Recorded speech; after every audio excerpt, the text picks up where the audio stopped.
Le soir tombe sur Eureka. Les chiens manifestent une nervosité inhabituelle. Des loups blancs se sont approchés du camp. Une fourrure parfaitement blanche, c'est exceptionnel, même chez les loups arctiques. De toute évidence, ils se sentent menacés sur leur territoire. Falk Mannke tente de leur imposer le respect avec un fouet. En principe, les loups n'attaquent pas les hommes. Mais pour les chiens de traîneau, ils représentent un danger réel. Une meute de 7 animaux rôde autour du camp.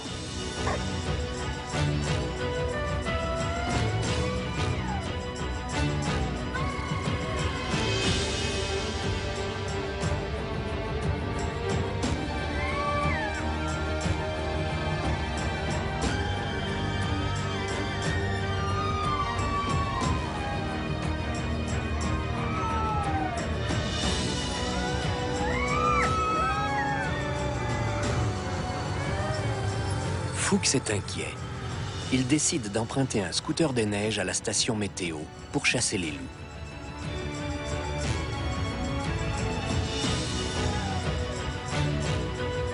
Si les chiens semblent peu impressionnés, les hommes par contre le sont. J'en rêvais quand j'étais petit. Mais 7 d'un coup, un seul aurait suffi. Voir ces loups en liberté, c'est évidemment exceptionnel. Mais nous sommes obligés de rester sur nos gardes. Les loups restent imprévisibles.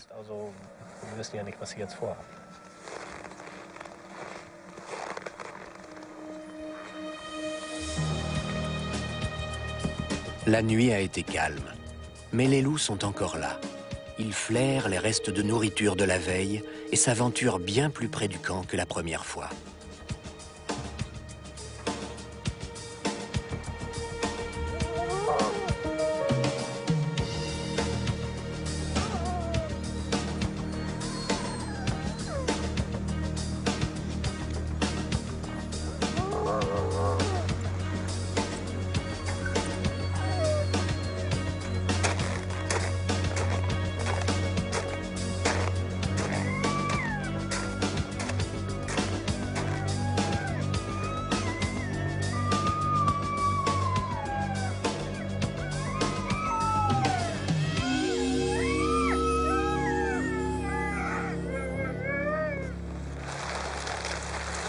Les loups sont toujours là.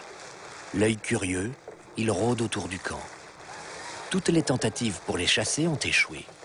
Il est clair qu'ils défendent leur territoire.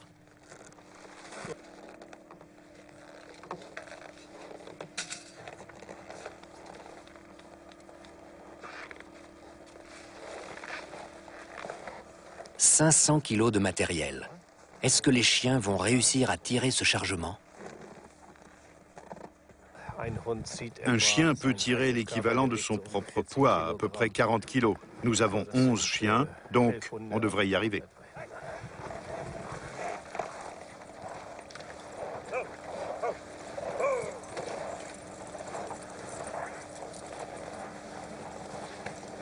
Les chiens sont attelés, le départ est imminent. Mais ils sentent bien la nervosité des membres de l'expédition et brusquement, ils sont à leur tour très excités.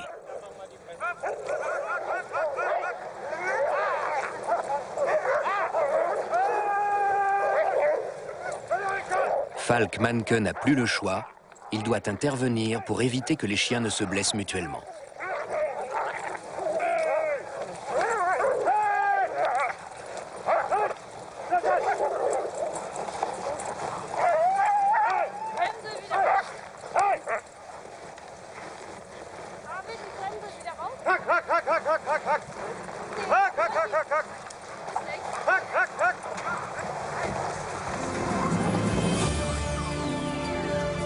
Enfin, c'est le départ.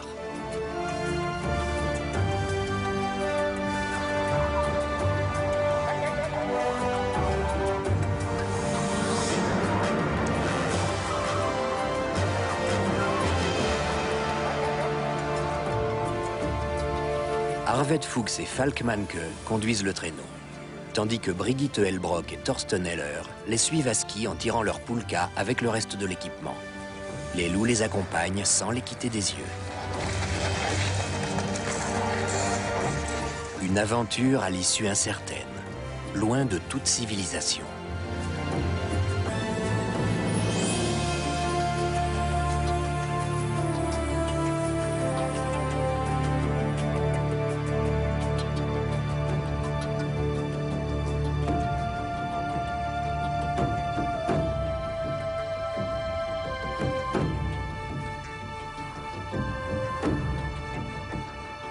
Trois heures plus tard, le premier campement, à 15 km du point de départ. En effet, Arvid Fuchs a décidé de faire une étape assez courte le premier jour pour que les chiens et toute l'équipe s'habituent aux conditions de l'expédition. L'expédition se prépare à passer sa première nuit loin de Reka. Le plus important, c'est d'abord d'attacher les chiens.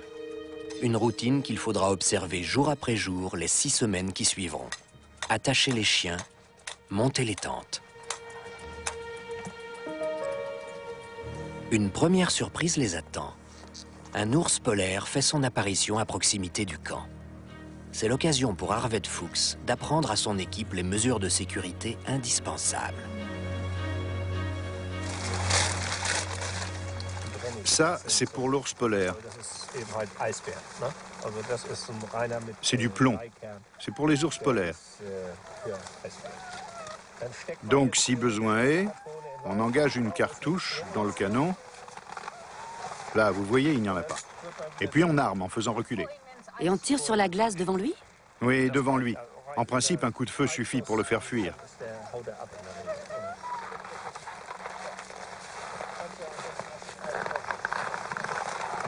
Fuchs a eu raison d'emporter une arme. Les autorités canadiennes le lui ont accordé. Une mesure de sécurité indispensable. Les ours polaires, contrairement aux loups, n'hésitent pas à attaquer l'homme. Ils sont souvent attirés par les odeurs de nourriture. Ici, on vit et on voyage comme des acrobates sans filet. La moindre erreur se paye comptant et l'on est entièrement responsable de tout ce qui arrive.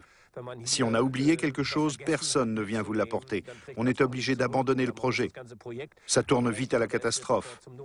Tout est beaucoup plus direct ici. La vie est plus authentique, plus honnête.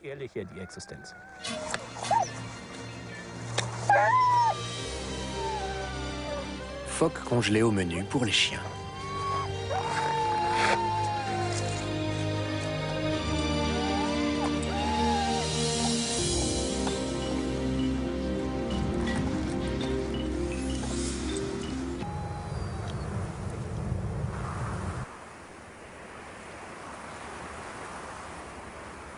Un vent violent s'est levé pendant la nuit.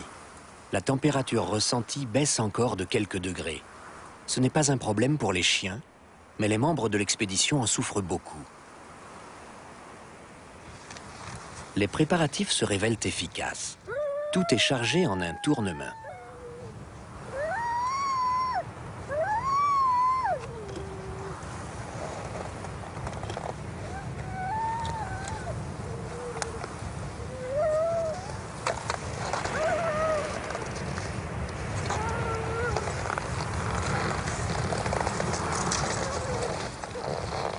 Thorsten Heller et Brigitte Hellerbrock se mettent en route avec leur poulka pour ouvrir la voie aux chiens de traîneau. C'est indispensable. Les chiens des Inuits, peu habitués à ce genre de parcours, ont besoin de repères dans ce désert de glace. Le traîneau risque aussi de se renverser à cause de congères ou de blocs de glace. Les premiers jours, il faut absolument trouver le chemin le plus sûr.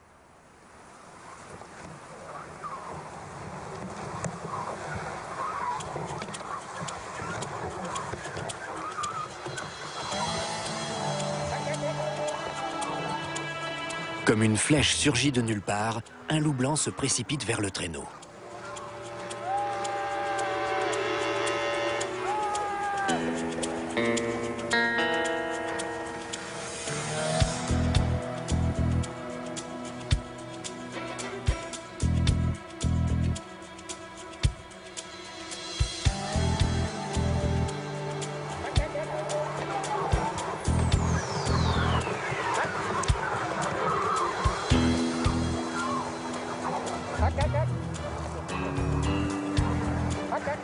Un peu plus tard, le traîneau à peine reparti, la meute au grand complet attaque.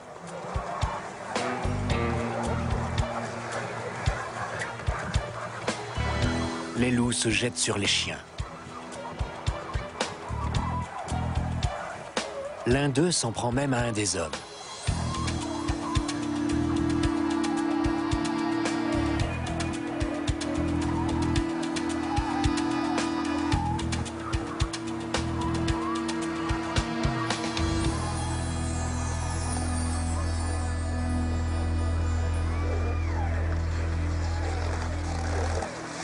Cette attaque des loups a laissé des traces.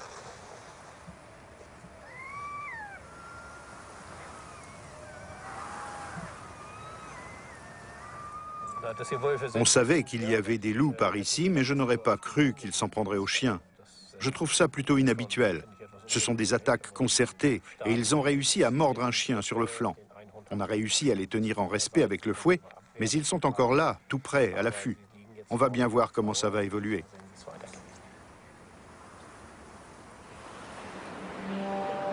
Il ne faut pas s'y méprendre. Aussi belle soit-elle, cette nature présente de grands dangers. L'île d'Ellesmere est une terre quasiment inconnue sur laquelle très peu d'êtres humains se sont aventurés au cours des siècles passés. De nombreuses expéditions ont échoué à cause des animaux sauvages et des conditions climatiques. Et les rares explorateurs qui s'y sont risqués n'en sont pour la plupart jamais revenus. Fuchs progresse péniblement avec son équipe dans le désert arctique. Jour après jour, ils affrontent le froid et la glace.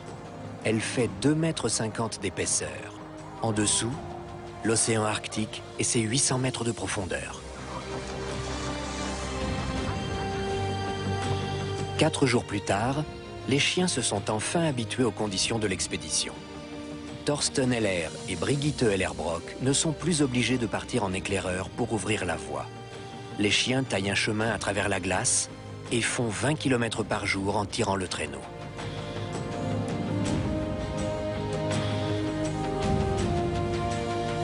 Pourtant, cette expédition représente pour les chiens un effort énorme. Le soir, ils sont épuisés par la distance parcourue et le poids du traîneau. L'équipe est accablée par le froid. Fuchs est encore celui qui résiste le mieux. Quand on a réussi à s'acclimater plus ou moins au froid, ce qui est une question de volonté, on continue bien sûr à se geler, à avoir les mains glacées et à grelotter en souhaitant avoir les mains au chaud. Mais ce n'est plus la priorité. Ça passe un peu au second plan. Moi, si je viens ici, ce n'est pas parce que j'adore avoir froid ou que je suis masochiste, mais parce que c'est tout simplement superbe. Je préfère ça au désert de sable.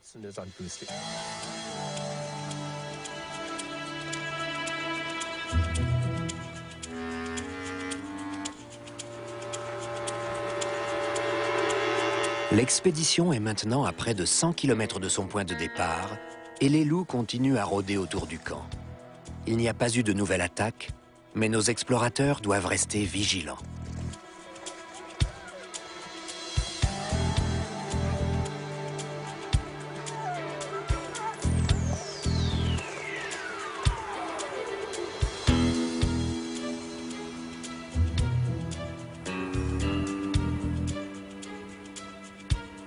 Chaque nuit, il faut monter la garde. L'équipe se relaie toutes les 2 heures.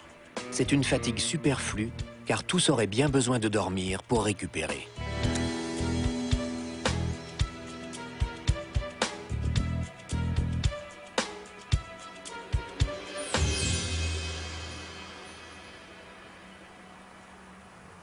Fuchs et son équipe avancent depuis 6 jours, quand un beau matin, les loups ont disparu.